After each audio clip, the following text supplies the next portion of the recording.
Now, a lot of times when you hear stories about ghosts or goblins or witches, this is the time of the year when people tell a lot of those kinds of stories. And people always want to ask, well, was that a real story? And that's a really tough thing to figure out. But a long time back, up in Duluth, you might have driven on a road by Duluth, right by the lake there where they have those great big mansions. How many of you have driven on that road with the big mansions? Yeah. They say a long time back, there was a lumber baron up there who made a lot of money in the lumber yards selling wood from northern Minnesota forests. And he had such great luck there that he built himself a great big mansion. And whenever his wife would ask for something in the mansion, he'd make sure to do it. They had a great big fireplace and a stove and a beautiful kitchen.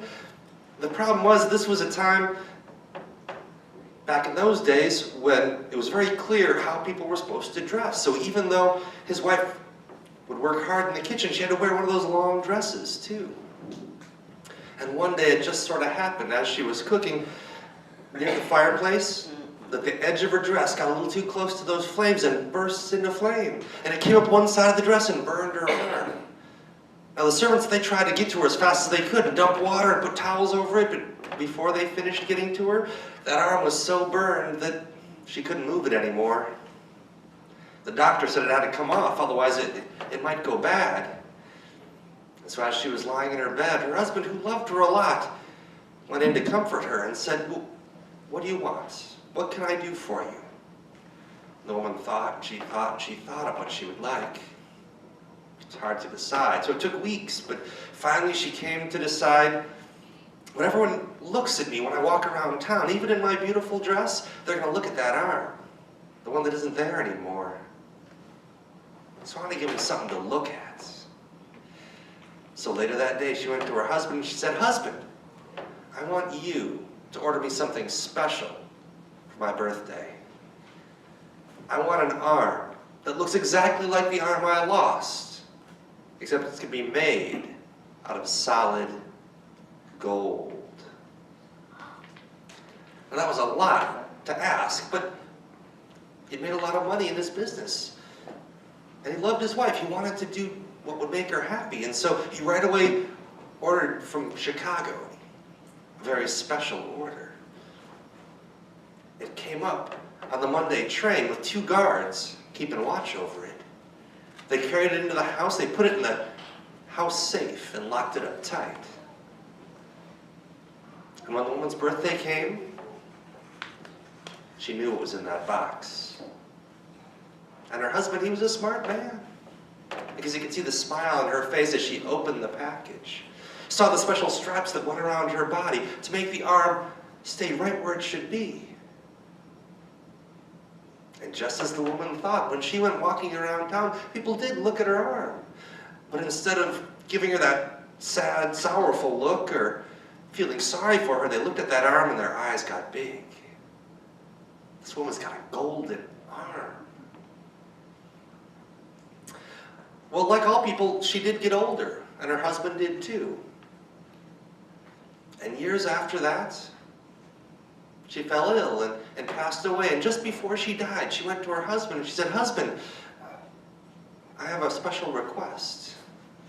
When he put me in the casket, when he closed the lid, you got to make sure my golden arm is in there with me. Now, her husband hadn't really thought that much about how to bury his wife. He was still hoping she'd get over her illness, but his wife seemed to know what was going to happen. And so, he was a man who loved his wife. He promised that's what he would do. And a few days later, when she passed away quietly in her bed, they held a great funeral for her and laid her to rest in the ground, closing that casket lid, and everyone could see that golden arm in her finest dress was buried with her. Now, most people in town were a little sad when the woman passed, but there was one person, Jimmy McLean, the guy that filled in the holes, filled in the grave with dirt after the funeral. He had some other ideas in mind. He had heard about that golden arm. He thought to himself, I dug the hole, I can dig it out again. The only problem is getting out of town before anyone notices, and he remembered that the train that runs through Duluth, well, there's a midnight train. He figured I'd go out at 11 o'clock when no one's out there. It was fall. No one went out in the dark then. I'll dig up the grave, grab the arm, jump the train, be gone long before anyone knows what's going on. So that's what he did. He set off with a shovel and began digging into the grave at 11 o'clock at night, and the wind would blow. And he'd look around. And he'd stick his shovel into the dirt.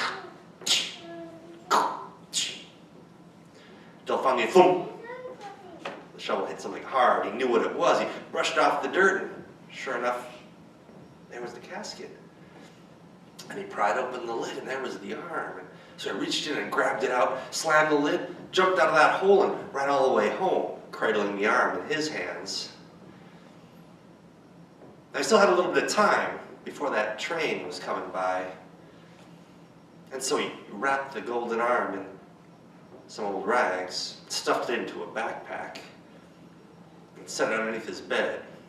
It'd be easy to grab when it was time to go. But as he was standing there in his house, he wasn't quite sure, but that wind was still blowing. Look around. He'd look around some more. Got. And then the voice said again, my. I thought, that's just the wind, it's just the wind, it's nothing to worry about. And then he heard the wind again say, golden arm. And he looked around. That's not the wind anymore. It must be a voice. But no one could have seen what I did. It was too dark. So he opened his door and he looked around. He didn't see anybody.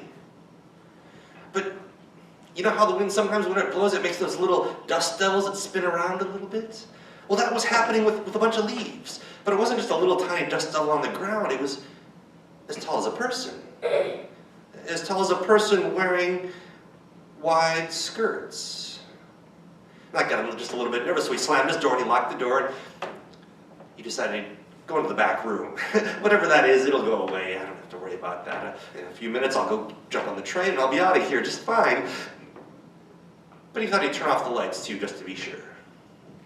So he turned out all the oil lanterns and went back into his back room and sat on the bed right there where the golden arm was underneath. And he listened to the wind a little more and it said, who's got my golden arm? And now he's even more nervous.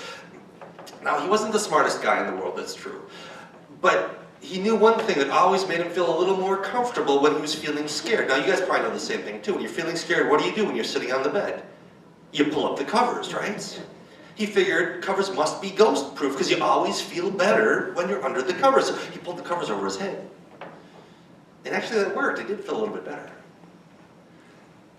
But as he was listening, he was quite sure that wind was still blowing. Who's got my golden arm? And then he heard a click, and the front door creaked open.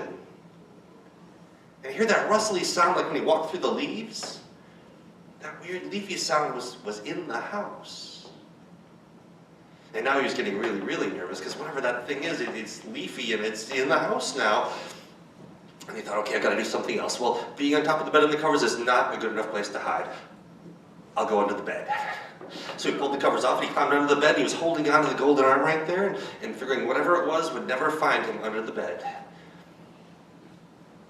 When suddenly he heard a click and the door creaked open some more. Once again he heard that wind. Who's got my golden... You! Now, the next morning the sheriff got a call because something strange had clearly happened at the man's house. The door was off its hinges. There was no sign of the man. There was, though, some blood underneath the bed in the bedroom, which was a little odd. And there was also sort of this drag mark from the house down the dirt road and over to the cemetery. And when they realized where that trail was going, well, of course, they called the woman's husband right away. And they all went up to the cemetery and opened up the grave. And there they saw the woman lying just as she was when she was sent into her grave, with her beautiful dress and her golden arm. And her husband noticed just the slightest bit of a smile on her lips. And that made him feel good, because he loved his wife. He wanted her to be happy. And now he saw that she was. And that's the end of the story.